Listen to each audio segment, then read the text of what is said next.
Imagine a perfect world where you can build a restaurant, open the doors, and make loads of money. Unfortunately, those days are over. It takes great leadership, hard work, and long hours to operate a successful restaurant. It happened. This is Restauranttopia. Welcome back to Restauranttopia. We are going to discuss our new segment called In the Trenches, where it focuses on industry experts and professionals in the food service arena and a little bit about their background, stories, tips, and tricks that can help you along the way, taking you to the next level in your restaurant business. With that being said, I want to introduce Brian Seitz here. Good morning. He's got a great story from some feedback that we got from the website. So Brian, take it away. Oh, thanks. And we got Anthony Hamilton. I don't want to leave him out of this. We do have Anthony. I appreciate that. Yeah, I'm here in the flesh. That's all that jazz. Always here to add a little flavor to the episode. I'm the color commentary. I was trying to give the audience like a little bit of anxiety that maybe you weren't here. Oh yeah, I'm sure. I'm sure it was give them a palpable. little cliffhanger. It was palpable. I'm sure. Yes, I'm sure. Like, what are we going to do today on In the Trenches? We're going to dedicate the whole episode to this new segment. It's about listener voicemail that we got that was really interesting to me and David. We get a lot of them. We appreciate when you leave voicemails and have questions or tips or need help with an issue. But we had the opportunity to talk to Angela. She's got a really cool restaurant in rural Canada, northern Victoria County, Nova Scotia. Angela is opening up a new restaurant. She's in the process of doing a build out and is going to open in a few weeks, months. Very brave, really strong person, going to open up a restaurant in the pandemic. I think that's cool. I think we need to applaud that and give her props for that. She had 2 questions on her voicemail, and I'll play her voicemail right now. Hi guys, thank you so much for Restauranttopia. I really appreciate it. I'm from a very small town called Ingonish, Nova Scotia in Canada, and I am at the beginning stages of almost opening up my first restaurant. I've been in the restaurant industry for the last 11 years or so, and I'm opening up a very small takeout restaurant. My 2 biggest concerns that I have is, number 1 is when to delegate my efforts appropriately to make sure that I'm not overstretching and burning myself out. And my other question is how do I deal with times when they get tough and I feel as though the confidence that I have within myself is dwindling. I'm having a hard time and feeling boxed in and wanting to quit. So if you guys have any words of wisdom, I'd really appreciate it. Love your podcast. Like to hear more about you guys. You have a good camaraderie, funny. I really appreciate it. Two great questions that I think a lot of restaurateurs are dealing with today. One, you got an operation, and how do you delegate? I think this is tough for a restaurateur and an entrepreneur. They want to do everything. They want to have their hands involved in everything, and I think it's difficult. What have you guys done when you have had that problem? Well, I think this comes down to something we've talked about in past episodes, is the little bit of maybe the founder's disease. You know what I mean? Because you end up in a situation where you think you're the only one that can get it done. You're the only one. And we spoke with Angela, and I don't think that's her attitude, but she is in a very small operation. Like, it's literally going to be her and maybe one other employee to get started. When does she delegate? Like, it may be a while, because she's literally got to get this thing off the ground, and she's got to make sure things run smoothly. So I think it depends on your situation. But and to go back to episode 45, goals versus systems. Like, when you start trying to implement processes and systems and it breaks when you walk out, like, that's probably when it's time to figure out, like, how do I train? How do I delegate? How do I, you know what I mean? So the timing of it, I think, varies. How you do it is probably maybe the question. I think it's necessary to delegate, especially in this stage of any operation, because there's certain things that you're not going to be good at, and the time it's going to take you to coach yourself up and to do it. What I want to say here is delegation. It's also, whether it's a team member or you just hire out the services. If social media is not your thing, do you delegate that and hire that out versus coaching yourself up and learning how to do every aspect of social media? And I think we spoke to her about that, because she was mentioning maybe she wasn't as interested or strong in the social media aspect, and we said, well, maybe that's something you need to have somebody else do. It's a big stress point. Take it off. But it's a big stress point. But also, to get to a C- level, is it going to take you 400 hours? Is that really worth it? When you can dedicate 400 hours to things that are going to move your operation and pay someone or delegate this service or this aspect of your business away. Brian, do you remember that book you gave me for Christmas? I've been reading it. Nice. Do you remember what it's called? I wanted to put him on spot to see how many books he gives out for Christmas. It's the 1,000 Great Tools for Business Professionals. He doesn't know.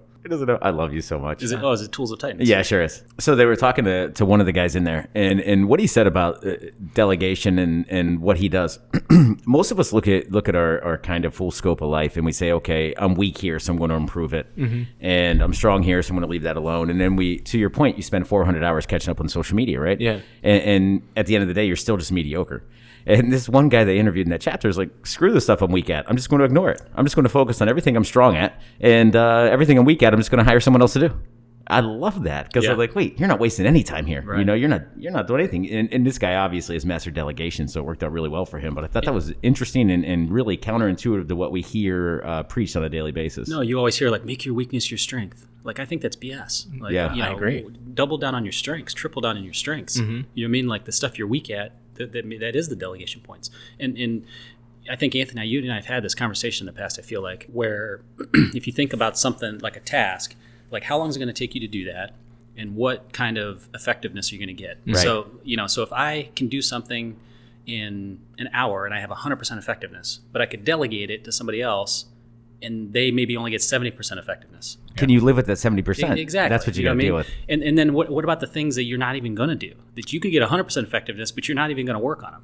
Yeah. Because they're sitting there and you're like, only I can do this. Correct. And nothing happens. Yeah. Right. So if I give it to this person and they get 50%, that's more than I got doing nothing. Yeah, it sure is. Man. It sure is. And that's where you have to look at is the founder's disease, and we talk about founders and starting up, and I would encourage Angela here, is even if that person is only going to do it at 80%, and you can do it at 100%, to get it done today and to get things moving, you always got to be moving. Time is the finite resource that you do not have enough of, that you need to get moving on. And whether or not it's going to delay your opening a week, or it's, you're worried about it not being perfect.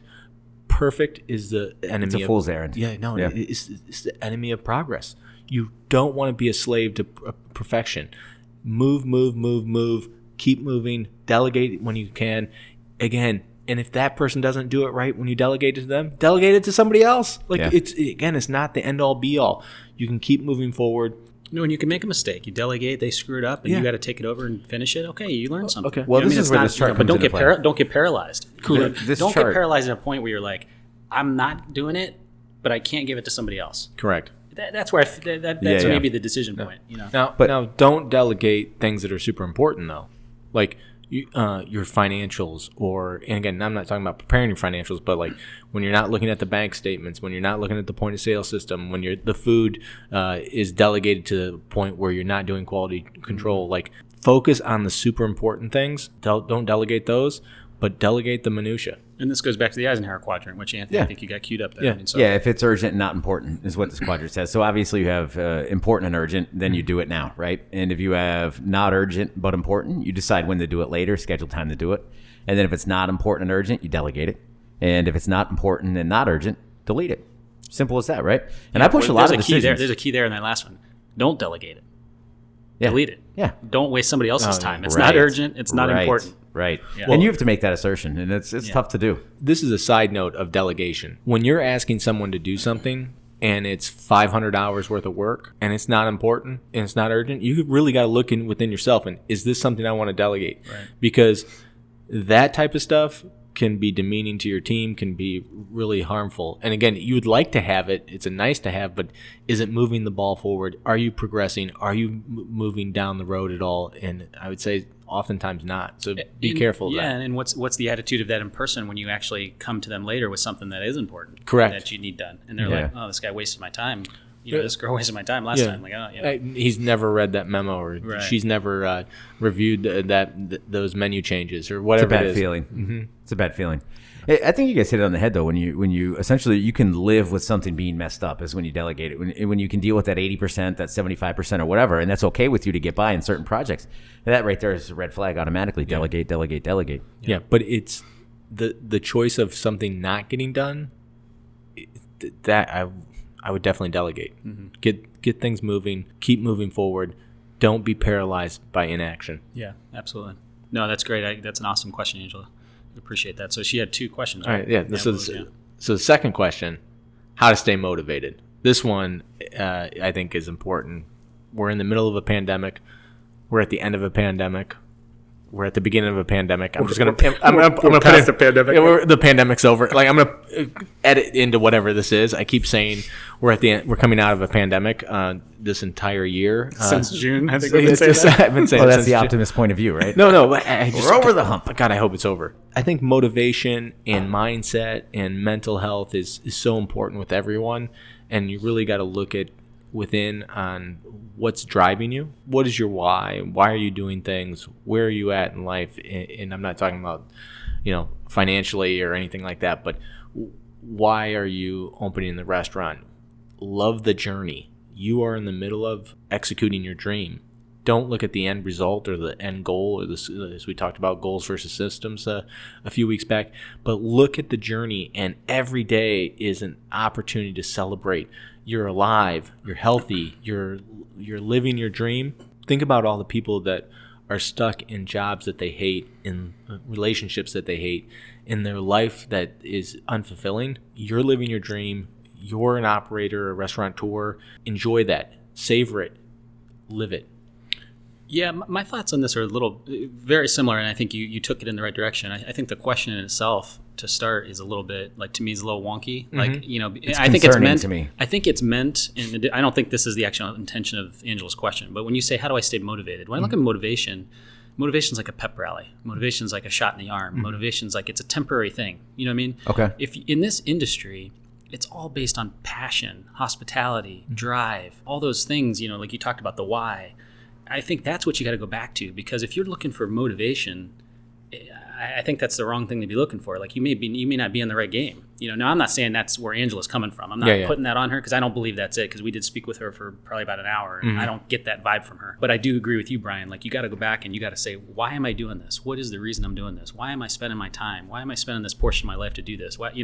And when you can have that to always go back to, that's the drive. That's it. That's going to, when you start losing that, you got to start thinking, this may not be what I'm supposed to be doing. I think you're spot on. I did some research on this before we did this episode, and you have the Harvard Business Review is on how to keep working when you're just not feeling it. Well, man, it's not about like, oh, I'm just not feeling it. Like, you need to look within. Why are you doing this? I mean, are there tasks and things in life that you don't like? Yeah, I get that. If you're not motivated to do the work, then you need to reevaluate and determine what you want to do with your life. You have one life. You got to live it. And now's the opportunity. I remember when I was a young lawyer and I was at this firm I hated. I would pull up into the parking lot, shut the car off, and the door just wouldn't open. I could not get out. Like, I hated it so much. I knew it was going to be just another soul-sucking day, a merchant of misery, just leaving a path of destruction like Sherman's March to the Sea every single day. That was deep. I mean, I didn't love it. I didn't enjoy it. So what did I do? I pivoted. I made another move. And that's what you need to do. If it is, I don't like these tasks I'm not loving today, versus I'm in a place in my life where I need to make a different decision. So if you're out there listening and that's you, think about that. Do a deep dive on where you're at in your life and what you're doing. Yeah, I got nothing past that. I mean, listen, if you're having motivational issues and we take this question on the surface as it's presented, you're probably playing the wrong game, because it's not as if it goes away, right? It's not as if the challenges go away, the hurdles go away. They're incessant. They occur every day. That's the nature of the business. And if you're getting frustrated or demotivated by these things that you have to correct on a daily basis, then you're probably in the wrong sport. Yeah. And again, I don't want to put this on Angela, because we talked to her and I don't believe that is her case. No, I don't either. Yeah. But I just think, just as a broader question to our entire audience, like, think about that. And if you're at a desk job and you want to become a chef, or you want to open up a restaurant and that's your passion, and you know that process and that journey is going to be difficult, because it is, let me tell you, super freaking difficult, you should evaluate. Do I want to be a pastry chef? Do I want to be an amazing sous chef, or do I want to be an amazing front of house person? Because I love hospitality, I love people, and I want to do that. Like, that's something that you can do, and you can engage your passion. Now, is there going to be sacrifices financially? Is there going to be sacrifices with your time and meeting with your family? Yeah, but you need to know that the bad definitely doesn't outweigh the good and your passion. I always feel so bad. I have a couple buddies that clock in and clock out, and they just stare at the clock all day, dreaming of 5 o'clock so they can go home and then, do their daily routine. And I'm like, look, you get one shot at this life. Like, right? Why aren't you doing what you love? Do something that you love. And you're right. There is sacrifice. There's opportunity cost there. I was just going to say that. Yeah, it's scary. Yeah. But at the same time, man, do you want to wither away for the next 40 years doing something you hate? No, it makes no sense to me. Go to a nursing home. Talk to people. Talk about regret. Best consultants ever, by the way. Oh, my God. For sure. Yeah. I mean, talk to people who regret their careers, they regret whatever it is. Like, talk to those people and, like, what did you do wrong? What would you have done differently? Yeah, why? Yeah. Like, those are the types of things that you need to look within and really be a student of the game. And I loved what you said there, Anthony. You only have one life. Now is the time to attack it and live it. We have a saying at Hillcrest. It's race to work, race home to your family. And I love our company. I love what I do for a living. I love helping people. The ability to enjoy what you're doing, to me, is a basic life requirement in my life. Now, I don't think it's a right. I don't think everyone has the right to have that. But to me, that's what I strive for. That's why I work hard. That's what I want to do. When I wake up at 4 a.m. because I'm excited to go to work. When I wake up at 3 a.m. because I'm excited to work on a project that I'm thinking about and I can't sleep. That's how your life should be. That's what you should be doing. And again, the project may not be exciting, but I'll tell you what, if you have passion for it and you want to do it, it can be exciting. Yeah, for sure. No, that's great. This is a great talk. I mean, we could talk about this for a while. Is there anything more important? No. We spend so much time in our jobs, in our careers. And again, you're in hospitality. Think about what you're doing. And again, I get that you have bad days. And I think, Anthony, you said this on one of the earlier episodes. When you feel down, go out and talk to 5 customers. Yeah. I Go mean, do something you love. Was that Dave? Or was that Paul Sagan? We talked about that at Zingerman's. He said when he's having a rough day, he either goes and talks to his employees or he goes down and greets customers. And he says if he gets him in a better mood. And he said, if you do that and it doesn't, this is not the business for you. But that's what got him into business in the first place. Yeah. Right. And that hospitality is really what he loved. But, absolutely. I look at this too. You guys both have kids. What's the one thing you want for your kids when they grow up? To be good human beings. Okay. Happiness, right? Most of us want happiness, whether it's through success or financial gain, whatever the case may be. But yeah, we don't allow ourselves to be happy, and I think that's pretty profound because a lot of times we slodge through and do Sherman's march to self-destruction or whatever the hell we said. But quite frankly, like we often wish that upon others, but we don't treat ourselves in the same manner. And I think that's unfair. Yeah, I would agree. So great questions. We appreciate any feedback that we get on our website. You can leave an audio voicemail on our website. Go to restauranttopia.com. Check it out. If you know of another restaurateur that could benefit from this show, please pass it along the show. And thank you for listening. This is a high quality pod. Thank you, everybody. Take care. Adios. Thank you for listening to Restauranttopia. The gratitude that we have for each and every one of you spending your precious time to listen to this podcast is immeasurable. Please make sure to tell a friend about this podcast. And also, if you have any feedback for us, visit us on restauranttopia.com and drop us a line. You can also subscribe on your favorite place to listen to podcasts. Thank you and have a great day. All of that work we just put in? Put in? It's not like we have a production crew here and there's a grip and someone hanging like a, There is. It's you. I know. It's like you're our everything. Get some gaffer tape on that Apple logo. We can't have that. Jeez, come on! I'm not giving away free advertising. Turn that can. Yeah. You gonna do it now? Look at me. All right, his eyes are like.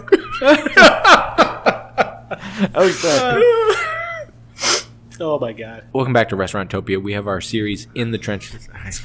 You done? Are you done? Come on, we'll be done when you're done. Come on, let it out. Let it out. Take a deep breath. I know, but I don't know what I want to say. I want to say. We'll figure it out. It's always so good for the first 3 seconds. I know. And then it's. Hold on. Let me help you. Welcome to In the Trenches. This segment of the Restauranttopia podcast is all about industry, experts, and professionals in the food service, restaurant industry. A little bit about them, tips and tricks that may help you along the way, and some generally good stories. This segment is brought to you by Hillcrest Foods. Check them out at hillcrestfoods.com. Now, here's In the Trenches.